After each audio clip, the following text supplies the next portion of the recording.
From a major infrastructure bond to emergency response times and the La Jolla Children's Pool. Those are just a few things among others San Diego's interim mayor and the city council are moving forward on in major projects. Joining me with further details is interim mayor Todd Gloria. Welcome back. Thanks, Peggy. So the backlog of infrastructures, let's start here. The repairs is estimated at $900 million or more. You've proposed a $120 million infrastructure bond.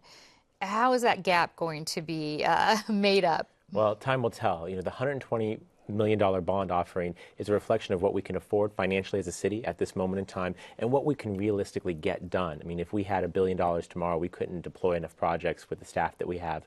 So this is why we went with that size of a bond offering.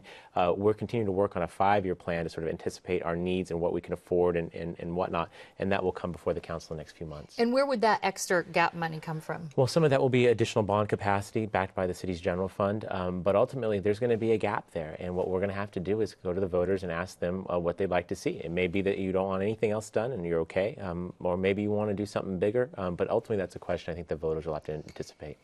How is the city council going to decide what gets fixed first? Well, we are trying to do that in a more objective manner where we do actual annual condition indexes. That's something that really wasn't done before, and that helps us to, in an objective way, decide which road is really the worst and should get attention.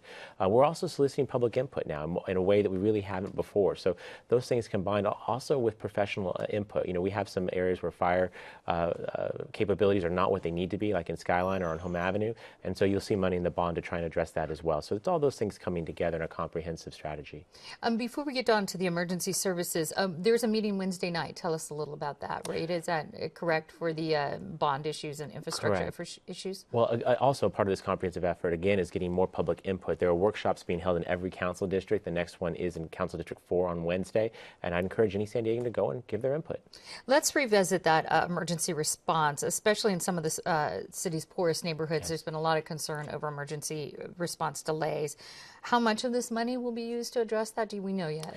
The proposal I put forward includes funding for both a fire station in Skyline area and one on Home Avenue. Both of these were identified through the Citygate report that we commissioned a number of years ago as being sort of our worst response time areas.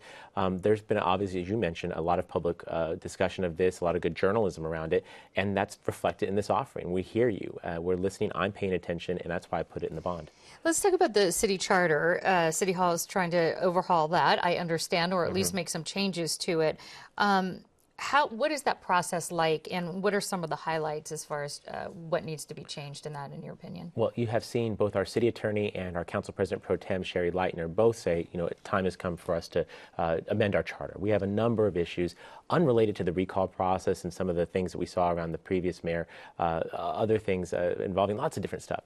That process really is going to kick off in earnest, I think, early next year.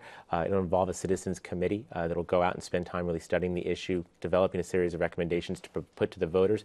My guess is that's probably a question you'll see on your ballot sometime in 2016.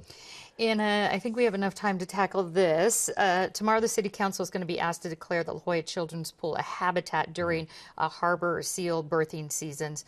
Would you like to see that happen? I personally would. I have been a longtime supporter of the seals in La Jolla. I think tomorrow's action, if approved, will allow us to really provide that space during pupping season and help maintain this amazing attraction that it brings in millions of visitors and who really enjoy that opportunity. And I think the council should vote to support that. Well, I know there's so much more to talk about that we don't have time to, so there's a lot more on our website, and I'm sure they can contact you as well. San Diego Interim Mayor Todd Gloria, thanks very much. Thanks, Peggy.